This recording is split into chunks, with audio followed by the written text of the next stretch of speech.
Hello दोस्तों, तो मैं आप लोगों को मेरे नए चैनल नरेटर अली पर वेलकम करता हूं, जहां आपको किंग्समून के सारे आने वाले एपिसोड्स और इसके अलावा कुछ नई सीरीज भी देखने को मिलेगी। तो इसलिए अभी के अभी चैनल को सब्सक्राइब कर दो और साथ ही बेल आइकन को भी प्रेस कर दो ताकि वीडियोस की नोटिफिकेशन आप लोगों को वक्त पर मिल सके। अब चलो बिना और टाइम जाया किए आज की एक्सप्लेनेशन वीडियो को शुरू करते हैं। तो पिछले एपिसोड में हमने देखा कि वीजोंग ने मिस रोंग को अपना बंदी बना लिया होता है, जबकि दूसरी तरफ टियानमिंग, शायू और यूवी तीनों मिलकर फॉरबिडन लैंड के ट्रैप्स को पार कर रहे थे। और एपिसोड के लास्ट में हमने देखा कि उन तीनों ने मिलकर पहले 2 ट्रैप्स को पार कर लिया था, जिसके बाद वो लोग ड्रैगन थ्रोट केव तक पहुंच गए थे। लेकिन तभी उनको वहां पर एक बहुत ऊंची आवाज सुनाई देती है, जो कि किसी तरह की मॉन्स्टर की आवाज लग रही थी। अब आगे तो नेक्स्ट एपिसोड गोंगशू चाव से शुरू होता है, जो कि किसी तरह करके उस फॉरबिडन लैंड के दरवाजे को खोलने की कोशिश कर रहा था, क्योंकि हम ये बात अच्छी तरह से जानते हैं कि किन एम्परर को टियानमिंग की जरूरत है। वो किसी तरह करके टियानमिंग को पकड़ना चाहता है। यहाँ गोंगशू चाव अपने मैकेनिकल हैंड का इस्तेमाल करते हुए कुछ मिनियंस को निकाल लेता है, जिन्होंने सीधे दरवाजे पर चढ़कर उसे काटना शुरू कर दिया था।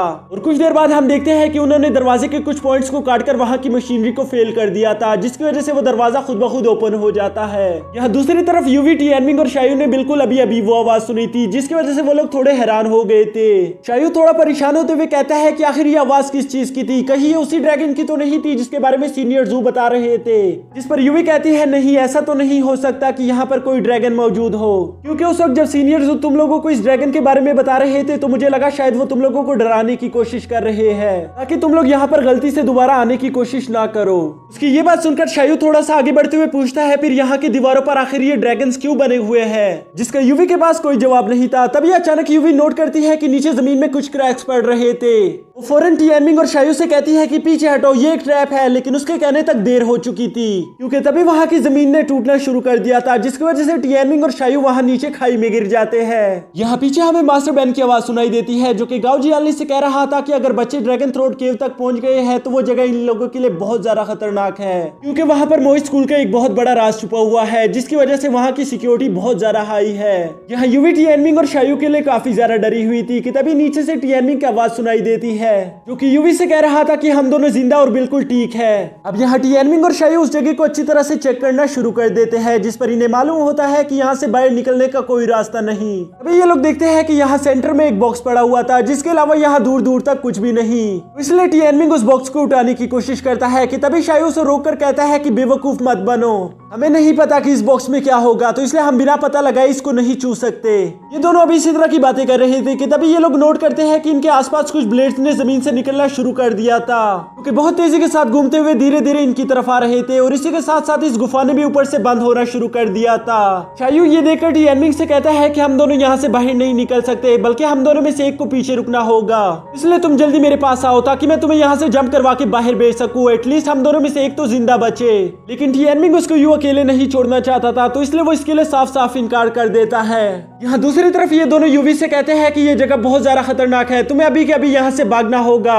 और यूवी देखती है कि वो जगह धीरे धीरे बंद हो रही थी, तो इसका मतलब अगर एक बार वो यहाँ से भाग गई तो वो वापस कभी नहीं आ पाएगी। उसे कुछ समझ नहीं आ रहा था कि आखिर वो क्या करे। काफी ज्यादा सोचने के बाद अचानक से वो भी अंदर की तरफ छलांग लगा देती है, जिस पर इन दोनों ने उसे नीचे से कैच कर लिया था।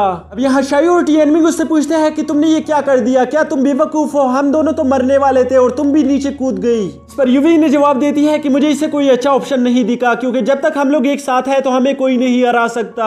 हम लोग मिलकर जरूर इसका भी कोई ना कोई सोल्यूशन ढूंढ लेंगे।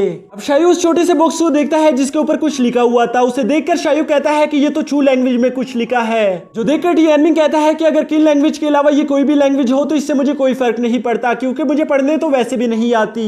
जबकि यूवी आगे आकर उस बॉक्स पर लिखे हुए सेंटेंसेस को पढ़ना शुरू कर देती है, जिस पर लिखा हुआ था कि कभी ना खत्म होने वाला म्यूजिक बॉक्स। टियानमिंग उसकी ये बात सुनकर कहता है कि वाह, तुम लोगों के पास इतना वक्त है कि तुम लोगों ने ये भी पढ़ना शुरू कर दिया, जबकि तुम लोगों को दिख नहीं रहा कि हम कितनी बड़ी मुसीबत में फंसे हुए हैं। उसकी ये बात सुनकर शायू उससे कहता है कि बेवकूफ, क्या तुम्हें इसके अलावा यहाँ पर कोई और चीज दिख रही है? क्योंकि मेरे हिसाब से हमारे यहाँ से जिंदा निकलने की चाबी यही बॉक्स हो सकती है। जो सुनकर टियानमिंग कहता है कि क्या तुमने मुझे इतना ज्यादा बेवकूफ समझा है? मुझे इसके बारे में मालूम था, मैं तो बस तुम्हारे साथ ऐसे ही मजाक कर रहा था। ये दोनों अभी इसी तरह की बातें कर रहे थे कि तभी ये दोनों देखते हैं कि यूवी ने उस बॉक्स को ओपन कर दिया था, जिसके अंदर से एक छोटा सा चाइनीज टेंपल बाहर निकलना शुरू कर देता है। और इसके इसके साथ साथ उसके अंदर से बहुत ज्यादा स्वीट म्यूजिक भी बज रहा था। यहाँ पर ये लोग कुछ देर तक उस बॉक्स को बहुत घूर घूर कर देखते हैं। तभी टियानमिंग नोट करता है कि वो बॉक्स धीरे धीरे से वापस जमीन में जा रहा था, जिस पर शायू कहता है कि मैं इस ट्रैप के बारे में थोड़ा बहुत समझ चुका हूँ, हमें एक पहेली सुलझानी होगी इससे पहले कि ये बॉक्स वापस जमीन में चला जाए। उसकी ये बात सुनते ही यूवी इस पहेली को सुलझाने के लिए गहरी सोच में पड़ गई थी।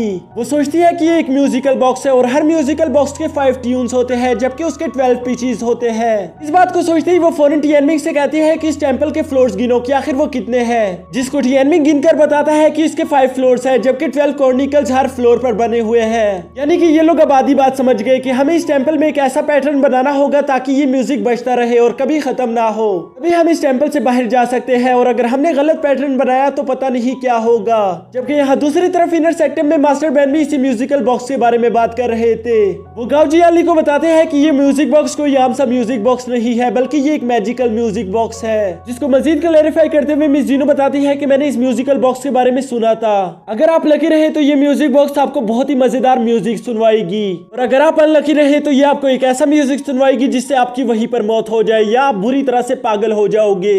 उसकी ये बात सुनकर गाओजियाली कहता है फिर आखिर इतना खतरनाक म्यूजिकल बॉक्स मैकेनिकल सिटी में क्या कर रहा है, जिस पर मास्टर बैन बताते हैं कि ये तो एक बहुत लंबी कहानी है कि ये यहाँ पर कैसे आया और तुम इतना समझ लो कि हम इसे यहाँ पर अपने डिफेंस के तौर पर लाए थे। यहाँ पीछे अचानक टियानमिंग, यूवी और शायू देखते हैं कि ऊपर बने हुए ड्रैगन से एक लाइट सीधा होकर इसी टेंपल पर आ गिरती है, जिस वजह से आसमान में सितारों से एक बहुत ही खूबसूरत सा नजारा बन जाता है। उसे देखकर शायू समझ गया था कि ये तो एक ज़योडिक साइन मैप है। उसकी ये बात सुनकर यूवी उससे पूछती है कि तुमने अभी क्या कहा, जिस पर शायू कहता है कि जब भी हम किसी जंग के लिए रवाना होते थे तो हमें ये ज़योडिक साइन मैप दिखाया जाता था। ये एक ऐसा मैप है जिसे रात में देखकर हमें रास्ते का पता चलता था, पर अफसोस मैं इसे कभी भी सीख नहीं पाया। अब यहाँ यूवी इनसे कहती है कि शायद मुझे मालूम हो गया कि इस मिस्ट्री को सॉल्व कैसे करना है। वो इन्हें बताती है कि ऊपर वाले ड्रैगन में 5 एलिमेंट्स बने हुए हैं और हमें किस एलिमेंट के पैटर्न से स्टार्ट करना होगा ये हमें इसी मैप से समझ आ जाएगा। यहाँ टियानमिंग और शायू को तो कुछ समझ नहीं आता, पर यूवी थोड़ा बहुत समझ चुकी थी, इसलिए वो उस टेंपल के फर्स्ट पैटर्न को एक्टिवेट कर देती है। पर उस पैटर्न के एक्टिवेट होते ही वो टेंपल और भी तेजी के साथ जमीन में जाना शुरू हो गया था, जिसके साथ साथ साइडों वाले ब्लेड्स भी बहुत तेजी के साथ इनके करीब आते जा रहे थे। ये देखकर शायू घबराते हुए यूवी से कहता है कि यूवी कुछ करो, ये ब्लेड्स बहुत तेजी के साथ नजदीक आ रहे हैं। तभी टियानमिंग उसका मुंह बंद करते हुए कहता है कि तुम उसे डिस्टर्ब मत करो, उसे अच्छी तरह से सोचने दो। यूवी सेकंड पैटर्न के लिए उस ज़योडिक साइन वाले मैप को देखती है तो वो तो पूरी तरह से बदल चुका था, सारे स्टार्स की पोजीशन बदल चुकी थी। उसे समझ ही नहीं आ रहा था कि डायरेक्शन बताने वाला स्टार कौन सा है। यहाँ इन लोगों के लिए बहुत ज्यादा टेंशन का माहौल बन चुका था, क्योंकि अगर इन लोगों ने गलत पैटर्न लगाया तो ये सब मारे जाएंगे। यूवी बेचैनी के साथ काफी ज्यादा सोचती है लेकिन उसे कुछ समझ नहीं आ रहा था। तभी अचानक से उसे अपने पास्ट का एक विजन दिखाई देता है जिसमें उसकी माँ उसे ज़योडिक साइन मैप्स के बारे में समझाने की कोशिश कर रही थी, पर यूवी उनसे कहती है कि मैं ये कभी भी सीख नहीं सकती क्योंकि आसमान में बहुत ज्यादा सितारे हैं, मुझे कभी भी मालूम नहीं हो पाएगा कि कौन सा स्टार हमें डायरेक्शन दिखाता है। जिस पर उसकी माँ जवाब देती है कि ये बहुत ज्यादा आसान है, बस तुम्हें देखने से ज्यादा महसूस करना होगा। और वो यूवी की आंखें बंद करके उसे थोड़ी देर महसूस करने के लिए कहती है। जब उसका दिल पूरी तरह से शांत हो जाता है और वो अपनी आंखें खोलती है तो उसे वो स्टार साफ साफ दिखाई दे रहा था। यूवी की माँ उसको ये सब इसलिए सिखा रही थी क्योंकि चारों तरफ जंग शुरू हो चुकी थी। वो नहीं चाहती थी कि कभी भी रात के अंधेरे में उसकी बेटी खो जाए। यहाँ प्रेजेंट में यूवी अपनी आंखें खोलकर उसी ज़योडिक साइन मैप को देखती है, जबकि इस बार उसे वो स्टार साफ साफ दिखाई दे रहा था। और इसी के साथ इन लोगों को एक उम्मीद की किरण दिखाई देती है कि शायद अब हम बच जाए। बस इसी के साथ हमारा यह एपिसोड भी खत्म हो जाता है। तो अगर आप लोगों को ये वीडियो देखकर जरा सी भी खुशी हुई या मजा आया तो वीडियो को लाइक कर देना और इसी के साथ साथ चैनल को सब्सक्राइब करके बेल आइकन को भी प्रेस कर देना ताकि न्यू वीडियो की नोटिफिकेशन आपसे मिस ना हो सके।